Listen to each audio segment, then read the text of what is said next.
All right, I think we are back now. For whatever reason, we had some kind of crazy difficulty there, you guys. So I apologize for that. But here's what we're going to be talking about: a brief history of overnight camp, our philosophy and goals. We're going to talk about the three camp programs: Safari, Quest, and Echo. A little bit about the camp team, preparing for camp, and registration. Those are kind of the most important things that we're going to sort of cover in this one, you guys. So let's get with it. Brief history. Well, our first camp was in 1994, 15 kids in a van back in the day. And it seems like forever ago, which it kind of was with 31 years ago. But we knew right then the impact and the power of overnight camp, right? Those kids came back having had an experience unlike anything else because why? You get them out of their normal routine, you take them away from their parents, you put them in a place where they're challenged socially, physically, mentally. They had this opportunity to create some of the best friendships of their life, friends they'll never forget. And they come back with a greater sense of independence and all that. And that really is kind of the power of overnight camp, and it's really our philosophy, right? It's not about the lessons we learn in the moment at camp. It's sort of the lessons we take back with us that I think is the most important thing. And maybe Nicole, you can speak to this. When a kid comes home from camp after doing all these things that he or she felt like they could probably never pull off, what do you think that does to a kid? I mean, yeah, we do all these amazing activities, and I would say it's just a vessel for those results that you're wanting to see in the philosophy we stand behind. And I mean, it's memories and challenges that they triumph and overcome that they never thought were possible, and they truly come back different kids. I always tell parents, the first day it's a very quiet bus ride, and we're going up to camp, and on the last day, they're crying, and sometimes it's really not excited to see their family. They're really sad to leave the friends that they made when those in that short time, the 6 days or 9 day session.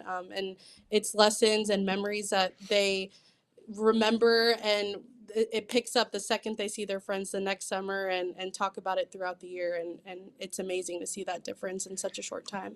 Yeah, I talk a lot about this with parents and when I speak. Camp's always been something that's been a tradition in our country, right? And it's there for a reason. But I don't think that need has ever been greater than it is now, right? I think with technology, Absolutely. the fact that our kids get behind screens with such frequency, um, camp is like the penultimate opportunity to unplug, to get out, to be with people in an environment that's inspiring, a chance to foster relationships and do things you probably never would be able to do when you're, you know, swiping through TikTok, right? So, anyway, I just think that that's real important to understand is the power of summer camp is the power to change a kid's life after camp is over, right? All right, so let's kind of turn our attention now to the first 2 of 3 programs, and I'm grouping these together because they're really the same age group, but they're a little bit different, and I'll explain that. The first is Safari. This is our original program back from '94. It is for 8 through 12-year-olds, and it's a 6-day program. Quest is the same age group, right? But it's a 9-day program, right? And parents always ask me, which should I go to 6-day first and the 9 days? No. I mean, you can go to any one of those programs, Safari or Quest. If you think your kid is ready to go on a 9-day program as opposed to a 6-day program, great. A lot of parents whose kids have never gone to overnight camp always sort of kind of go lean towards Safari. But really, it's up to you. There's not a prerequisite to go to Quest for going to Safari first, right? And there are your dates. Safari is going to be June 29th through July 4th. Quest is July 23rd through August the 3rd. Talk to us a little bit more, Nicole and Noel, about Safari and Quest and maybe what's new about this year. So we're very excited to announce a big thing that's new for Safari is we've increased the capacity to 80 campers, but we have the opportunity to be running 2 camps simultaneously at once. So we'll still be split in those groups of 40, still the ratio of 1 counselor to 10 kids, but we'll have Camp Safari Summit and Camp Safari Horizon. So still same tribes, but just 2 different big groups who get to come together for costume parties and capture the flag flag and all of our meals. And I think it's just going to be such an amazing opportunity for kids to develop more of those friendships and really build and increase that camp magic and excitement that we see throughout the week. Yeah, that's the part about it I love so much. It's like you've got 2 separate camps and the anticipation for those 2 camps to get together, right? Yep. And maybe for, like, the big dance we do on one of those evenings or capture the flag and they're competing against each other. It sort of notches everything up a little bit in terms of the excitement and anticipation and the dynamics of camp. Super excited about that. And then Quest, right? How many kids there? We take Yeah, 50 Quest will take campers, 50. 25 boys Oh, and 25 girls. Similar tribe breakdown for safari, very similar schedule, but just with the extra 3 days, we just get more opportunities for different activities. But we're still trying to mix up the safari schedule as well and reintroduce some exciting activities that maybe we've done in Quest previous years. Yeah, And we're so still at the same area of camp as well. So the cabins are the same for both safari and yeah, we're Quest. going to talk a lot about those cabins in a little bit and sort of go over all that. Noel, kind of, if somebody says, well, what do you do for the extra 3 days for Quest that you don't do for Safari? Talk to us a little bit about that. yeah, they have the time and space to do some other extra, maybe a little bit more challenging activities that we aren't able to really do at Safari. They're all still geared for that 8 to 12-year-old age group, but they're gonna have more time for more extra challenges, more special, cabin time and things like that that our Safari group may not have the time for. So it's a really cool time for them to take more risks and learn more and build those friendships even further. Great. All right. So that's a great segue. Let's talk about activities now, you guys. Um, we do a lot, right? And before I go through all of these things, and I know parents probably are looking like, oh my gosh, they're going to go rock climbing and they're going to go caving. Yes, but the number one thing about Kidventure is safety first. Everything that we do at overnight camp, from our accommodations to our activities to everything, safety is paramount. It provides the foundation for everything, right? And I'll talk a little bit more about that as we go on. But let's I'm going to give an overview of sort of like the big activities that we do, and then we're going to look at visuals about those to sort of drive those home. But kayaking and paddleboarding, right? We're on the Nueces River, um, and we're sort of really close to the headwaters. Beautiful river, right? And we have a lot of opportunities for water sports there, kayaking and paddleboarding being two of those. Rock climbing, we have some of the most amazing rock climbing in the Texas Hill Country. Team building is a big part of what we do. Why? Because we've come together for 6 or 9 days. We want to teach kids how to cooperate, trust, problem solve, how to form relationships. That's a big piece of what we do. Swimming, all that waterfront. I'll show you pictures of that. Fishing has become a big thing. Like it never used to be a thing. We had these campers. I don't know if this was like 2 or 3 years ago, but they actually made a fishing pole out of a stick and some string and a hook and started catching fish. And like every kid was like, "Oh my gosh, we got to do fishing." So it's like kind of become a thing now, right, Nicole? Oh yeah, it went from that first year in 23, there was a group of probably like 7 or 8 boys. By the time they caught their 4th fish, we had almost the whole entire camp over there trying to take turns, and we were trying to quickly make our own fishing rods as counselors to give kids more opportunities to fish. And now it's became a scheduled activity. It's really been a hit, and a lot of the kids, it's their first time ever fishing and getting that It's awesome. opportunity, and so Love it's love an that. amazing activity. Yes, the Safari Bassmaster Classic, yearly now at camp. Uh, Caving, we have a really amazing cave system there. Every night is going to feature events, whether that's the glow in the dark capture the flag, or the party, or the costume party, or the dance, movie night. I mean, every night is something that the kids really look forward to. Of course, we're hiking, campfire. You can't go to overnight camp without s'mores and a campfire, and a whole lot more. So let's throw some visuals to all these. I'll fire through these, and Noelle and Nicole, why don't y'all just chime in on what we're looking at, okay? So this picture right here is the barn. This is our main house for Safari and Quest. We start the day there. We meet up in the middle of the day. We end our day there. We have our meals outside on those picnic tables, weather permitting. And yeah, we do an egg drop challenge there. We do crate stacking. We go down that amazing slide that I get dizzy going down more than twice. It's very windy. But yeah, it's where we connect and we really get to grow that excitement for the day ahead, and end the day off on a really strong note. Here's a Yeah, here's some picture pictures of our from campers. Oh, go ahead, Nicole. no, you got it. Sorry. Here they are caving. Of course, they have all of their special equipment that they take with them. We have really awesome guides that take them down there and help them go through the caves and all those kind of things, which is a really special experience. Might seem scary at first for some of our campers, but clearly they are so excited by the end. It And is of like course, the darkest archery. it's like the darkest place in the world when we all turn off our headlamps for that, minute or so, right? Yeah, it's totally cool, it's so fun, and then, archery tag, that's a really special activity too that we're excited to have at Safari and Quest, that's always a blast for the kids. Mud. Mud Wars, yes, our wipeout day. It's how we end the week of camp. We send them back very dirty. We do a bunch of wipeout challenges and set up a big slip and slide, and we do a mud fight. And then after, we do it for about an hour and a half, and a lot of the time the kids convince us to do it for 2+ hours. We get to run and race each other to the river and wash off all the mud, and it's the best way to start the last day of the camp session. And then here's one of the tug of war challenges. I think this one's the boy versus girls. I heard a rumor that the girls won that one. It looks very intense, but we do a lot of different team building activities incorporated in almost every day of our camp schedule where we're doing those challenges, and the kids get really into it. Stand All up right, here we paddling. got the yeah, stand-up paddleboarding, kayaking, of course, on the beautiful river. It's such a sight. It's so gorgeous out there. Always such a hit with the kids, and I know the water feels so good in the heat of Texas summer.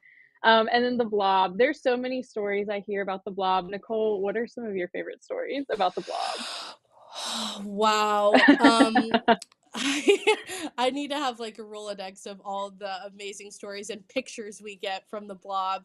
I will say I have tried to, I've been a blobber, but never been blobbed. I've always found a way to fall off as I'm Mm, transitioning down. But the interesting. line is never ending, and the kids have a lot of fun. And where you see the picture of the kayak, that's the luau area where we do some river activities. There's a big battle blob where the kids can get on. It's similar to like a boat float that they have a lot of fun with, and a gladiator course. And then where the blob is, there's a ginormous tarp slide that they go down, and it's a great area. All of our water activities, they'll be wearing life jackets, including our staff as well. And there are many lifeguards stationed throughout the water activities as well as zoning. So it's a very fun time for the kids, and we plan it where it's at the end of the day, late afternoon, the hottest part where they can really cool down. So it's a lot of fun. Great memories. All right, drift bikes and river fun. Um, drift bikes are like I never did drift bikes as a kid, right? Like I had obviously I had a bike when I was a kid, but these things are hilarious. We set up a course.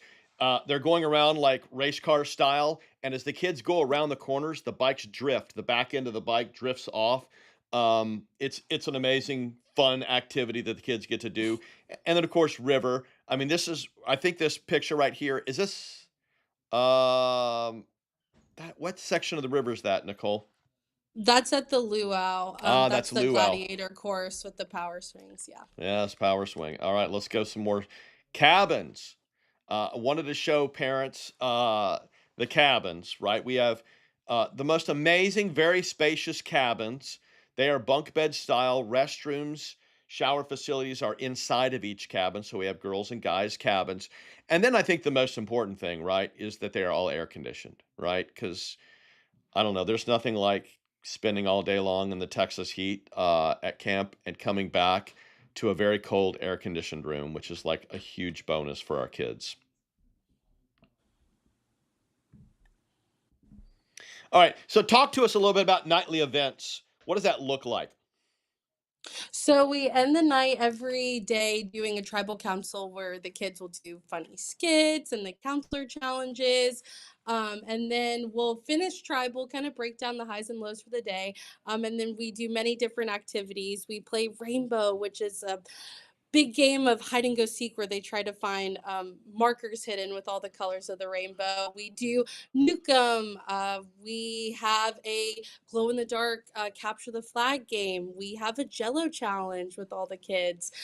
We have a movie night, camp party. A lot of times, kids are asking to play Nukem again or another game of capture the flag, and it's a great way to unwind at the end of the day and spend that quality time together when it's a little bit cooler.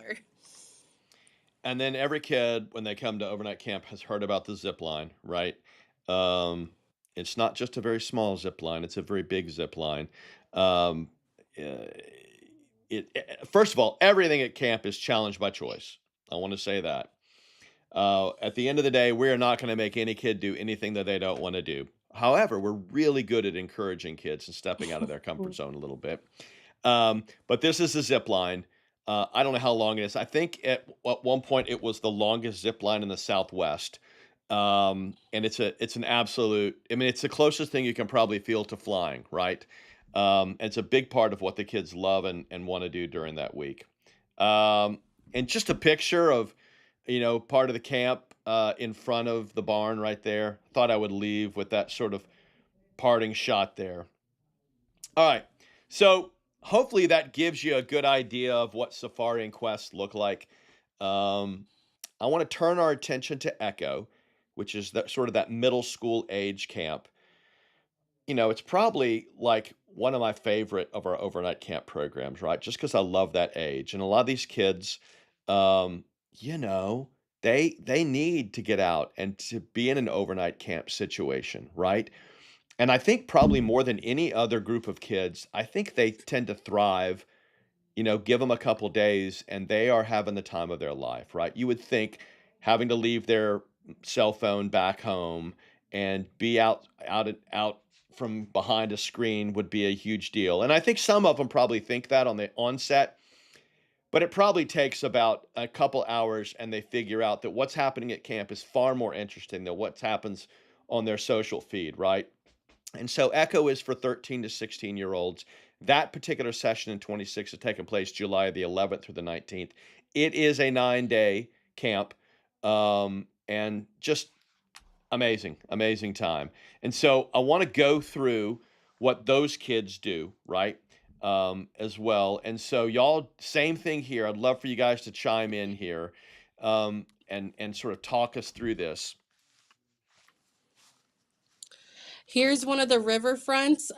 The battle blob or the big blob is right to the right. So those were the tarp slides. But we spend the majority of our week in the afternoon and evening with Echo, ending the day by the river, and you can see a lot of kids hanging out on that floatable barge, and just to sit there and chat with their friends and recap the day and just bond and talk. It's amazing. I would say a lot of the kids their favorite activity that we do is going to the river and spending that quality time together. More pictures from the river, huh? I think this group Yes, maybe more going than down. Yeah, I think this group more than any, I think you bring up a great point. We schedule a lot of activities, right? Whether that's caving or rock climbing or whatever it might be. But giving that group in particular, right, that middle school age group, giving them the opportunity just to hang out and have conversations and talk, I think is so important. Absolutely. There's the legendary stand-up paddleboard. I've gone paddleboarding before, and if you have, I would say triple or quadruple the size of the one that you use by yourself, and hop on 4 or 5 of your best friends and go down the river, and oh my goodness, the laughs that you hear with the kids going down, and it's incredible. And then here on the right is a picture of one of our rock sites. Every time we go, regardless of what day in the week, our guides are very good about doing rock talks with our kids, making sure the equipment is on properly and everyone has their helmets on correctly. And by the end of the week, we're reciting it back, and the kids do a really good job of staying focused during those activities and being courageous, and it's a great time, and it's great to see a lot of them take that leap of faith and trying those new activities. Oh, the super swing, one of my favorites.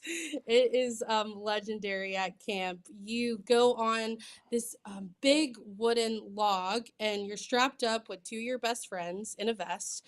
And on the top of the hill, you're hearing a bunch of campers laughing as they are maneuvering this big device, slowly raising you up for all of a sudden you to drop down into this basin with your friends and swing for about 2 minutes. And it's amazing to see the kids do that together. And again, the laughs and the screams are just amazing. And it's a fan favorite day for sure for our kids.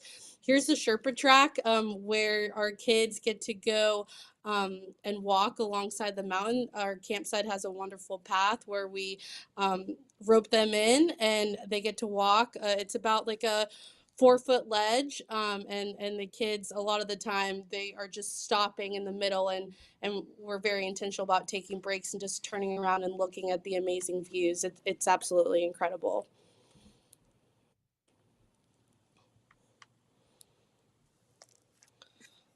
Our overnight camp out, we are so lucky to close out the week with a hiking trip where we spend all day hiking up one of the highest points of the hill country, where we get to camp out throughout the night. The kids get to pinch their own campsite, make their own food on a fire, make breakfast in the morning, and camp out under the stars. So many campers will wake up the next day and be like, I actually didn't sleep all night because I was looking at the stars. And that was the most amazing thing I've ever seen in my life. It's incredible. They get the option of pitching their own tent. A lot of them pick to just lay out a tarp and look at the stars. And it's one of the most beautiful views in the world. There's a pool up there that we jump in and we get to cool off with after the hike. But it's an incredible way to kind of conclude our week towards the end of our camp schedule. Here's a couple pictures of our community service. We're very lucky to do, and it's a very important part of our schedule to give back. I think that teaches a lot of good leadership skills and gives an opportunity for our kids to, kind of quiet down the noise and, refocus the purpose of the bigger picture and how it can give back and make a difference. This year we did a trail clean, and we also got to serve in the kitchen and help clean up main camp, so that's been a lot of fun. I know in other years we've got to paint a house in Rock Springs, so I'm always looking for creative ways of mixing up our service opportunity projects, and this is really an activity where kids look forward to giving back and serving, and it's really great to see those leadership skills shine through with our campers. Here's a great picture of nightly events. We do the same breakdown of activities with Newcomb and Capture the Flag and Rainbow. They get a little bit more competitive with Echo, and they really get into those activities. And we do a prom at the end of the week, a camp dance party. We ask the kids to dress up, and we get special snacks and food, and get to do s'mores that night, and it's a great way to end the week. It's become a very big hit is the Echo Talent Show. Wow. They got very into it last year, and I want to say it went about 2.5 hours. Lots of talents came, Whoa. and it's definitely something we're going to bring back. And they talked about doing it 2 nights, so that's going to be fun to see. And it's a really good way to end the day all together and building those relationships. We have a lot of opportunities for team building as well. I want to say 4 out of 5 of the 9 days we have a structured team building activity in there. So really honing in on those leadership and communication skills and working together. It's great to see. Here's a picture from one of the zip lines. I think that one on the left is the Target zip, where they actually have like a basketball hoop in the middle of the zip line, and the kids get to try to throw a basketball or something on there. It's really great. And yeah, another picture to the right, right before they go on the zip line, and it's just great memories with their friends, and taking that step of adventure and chance is awesome to see. That picture on the top left is the pool that we do our camp out with, our camp out night, the highest point of the campsite.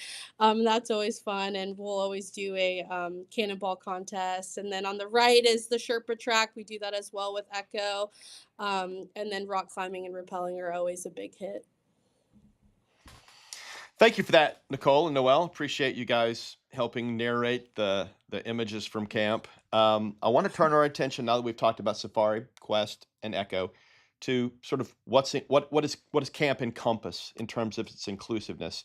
So let's talk about that a little bit. So all of our camps, no matter which one, include transportation from Houston, Austin, and DFW. Now we've got kids coming from China and Mexico and Europe, but we're providing that transportation from Houston, Austin, and DFW. Okay, that's kind of unique. A lot of camps, you'd have to drive them there and pick them up there.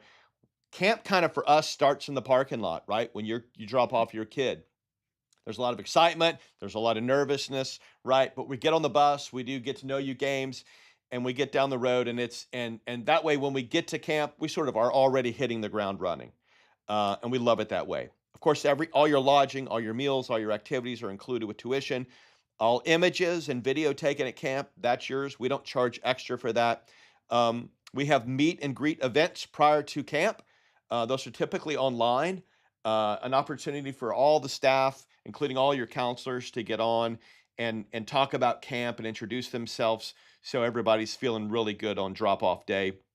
And then on the way back, we have a pizza party, feeding those kids on the way back home. Cabins, just want to reiterate that once again. All of our cabins are very spacious. They are all air conditioned.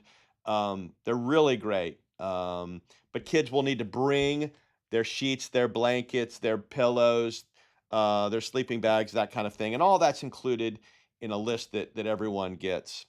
Meals, I think this is probably one of our favorite things, right? You know, there's nothing like having an appetite at camp. And all of our meals are made from scratch.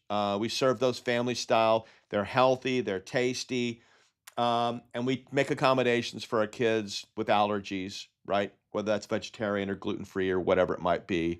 Any other comments with regards to food, Noelle or Nicole?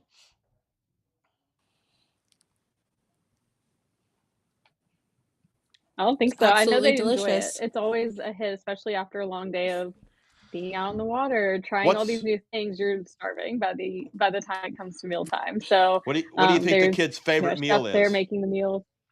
Ooh, Ooh, great question. I want to say the burrito bowl nights, like Chipotle, where they get to make their own bowls, Yeah, has been a yeah, big hit. yeah. With the chips and the queso. Pasta nights always a big hit with the kids. Orange chicken and fried rice was a big hit this Oh, year.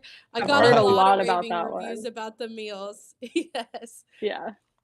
All right, let's turn our attention to tribes. Okay, what does that mean? Well, at Kidventure, we don't just have a whole camp of safari kids and a whole camp of Quest kids just going everywhere. We subdivide our kids by ages, right? Because we scale a lot of activities, right?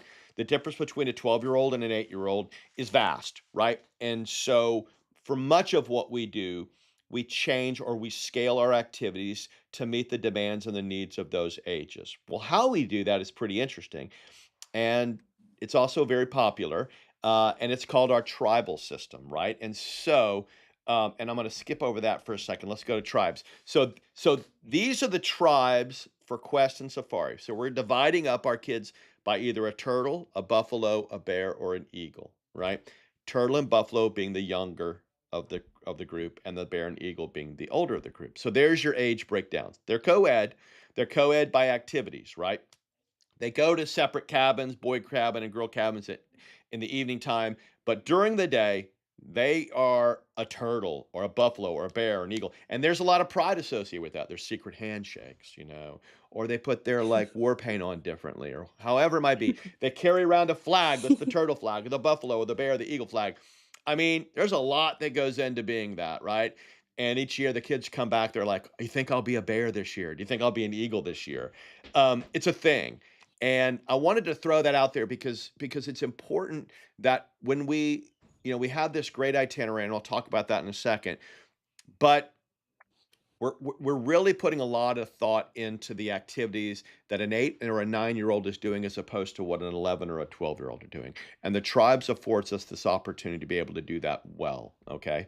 Um, Echo has 2 tribes, Denoma and Miyakota, okay? And that's how we divide those guys up, okay, is by that. So a very different kind of a tribal sort of situation. I'll give you an idea of what an agenda looks like, and this is a very broad kind of agenda, y'all. So or itinerary, but essentially about 7:30, we're getting up, okay, no matter what program it is. At about 8 a.m., we're having breakfast, right? And then from let's call it morning activities, you're going to have tribes that are divided up doing very different things. They might switch in the afternoon or they might switch the next day. But for example, this morning, the turtle and the buffalo are going to zip line and they're hiking, while the eagles and the bears are on a caving trip. They will all come back together for lunch. And then in the afternoon, we'll have different activities. This one, they're both going to waterfront. Okay. Oftentimes, the turtle and the buffalo together and the eagles or the bear together. We all come together for different things, but where appropriate. Nightly events, meal times, a tribal council, those kind of things like that, right? And we're making sure that we build in time for those kids to choose what they want to do, right? If that's just to hang out and read a book or chill with their friends, that's important, right? Giving them the freedom and the independence to choose some things that they want to do during the week, balanced with the very structured activities that we're doing, I think is real important for our kids. Okay. All right. All right. So now let's talk about registration because today was registration. Today opened. We've already gone through priority registration, and let me kind of explain that, okay? So if you attended overnight camp in 2025, you automatically get first shot at spaces from October the 1st until yesterday at 9 o'clock in the evening. Okay. So a lot of our kids have registered already, right? But there are still spots available for each program. Don't worry about that. Okay. Um, Registration takes place online. There's a $35 registration fee and a $100 deposit, which is applied towards your tuition. The final balance is going to be due May 1st in 2026. Okay. And this year, we now have a new camp insurance program, which you can opt into or not at checkout. Okay. And so for a percentage of that tuition, that affords you the opportunity to get a full refund for overnight camp. That can be to sickness, that can be to vacation plans changing, whatever. Okay. We're excited about this, especially for overnight camp, because you're registering for a program that's far off. You're planning to come to camp, but life happens too as well. This gives you a safety net, right, to get that full refund back. Okay. If you have questions about that, feel free to reach out to us. Happy to chat about that and show you that, or you can go to the website and find out about all that too as well. Okay. Um, and there's registration. Okay. Once again, this summer filled to capacity with wait lists. We expect that will be the case now. You're fine right now, but would not wait too long. Okay, on choosing that registration for your child. Okay. Um, a couple other things too as well. We do have a referral program. And so if you register and you refer somebody, you can give them a unique registration code, and that will afford them to register through your code. It will automatically apply a discount to yours and to theirs, okay, or a rebate back on yours if you've already registered. Okay, so keep that in mind too. It's a cool little thing we do. All right. Anything else about registration, you guys, that I missed? I don't think so. It's super easy from our website. Basically 3 steps of just picking your program, getting registered, checking out. So Super easy process, and we're always available if you have any questions or run into any issues too. Super. Thank you very much. All right. I'm gonna bring everybody together, sort of wrap things up. I apologize that we all got knocked off. I hope you're still with me. If you are, and you would like to ask a question in the comments section, if you're on YouTube, you can do it there. Feel free to do that, and I'll sort of monitor any comments that come through, you guys, if there's any. If not, I want to remind parents that this is going to be recorded. I think I'll have to edit and put both sections together now and stick them up on the website and on our social media. Um, but I'll do that. So let your friends know if they didn't have a chance to watch this, then we will post that on our social media and then on our website as well. Nicole, any other last thoughts or tips or anything for parents that might be viewing this? I will say a couple questions that we get, is there medical staff? Yes, there's a medical team. They are WUFA certified, wilderness, EMS certified. And if your child, for any reason, comes up with any sickness or injury and has to visit the medical staff, we will inform you and give you a call and keep you updated. And we really train our director on communicating and being on top of that. Speaking of communication, a lot of parents ask, well, when can I talk to my kid? I'm going to miss him so much. Like Mike said earlier, we are a technology free camp, but at the end of the day, very late at night, the director will send a recap email. Telling you everything that each tribe did throughout the day, the highlights. We like to say it's very good with a cup of coffee in the morning. Do not wait for that email because it can be very late at times. But then you get to go on your app and really see that email come to life through the pictures. So that's amazing. We also encourage families at drop off where they can give us letters or maybe a care package to hand to their campers that we distribute and do mail time throughout the week. Or you can send packages to our camp facility. So, yeah, I would say those are two pretty big questions that Yeah. we get asked frequently. Noel, anything to Yeah. add? Yeah, I think another big important part with overnight is our team that goes out there with our campers. Um, Along with being first aid CPR certified, they get all of our really thorough Kidventure training, but then they also get additional training on top of that because they are away from our home offices, away from parents and things like that. So they're very thoroughly trained. They also train with our host facility staff, so they're training with those guides and with the staff there to make sure they're all on the same page, they're following their protocol as well.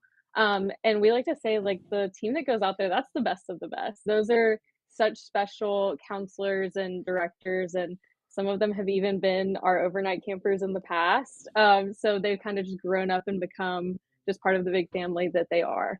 Yeah. So they're a really special team, and they are very thoroughly trained and qualified for the job they're doing. Yeah, and I'll end with a segue from that too as well, and that has to do with safety, right? Obviously, this past summer was very tragic, to say the least, for a lot of campers and a lot of people along the Guadalupe.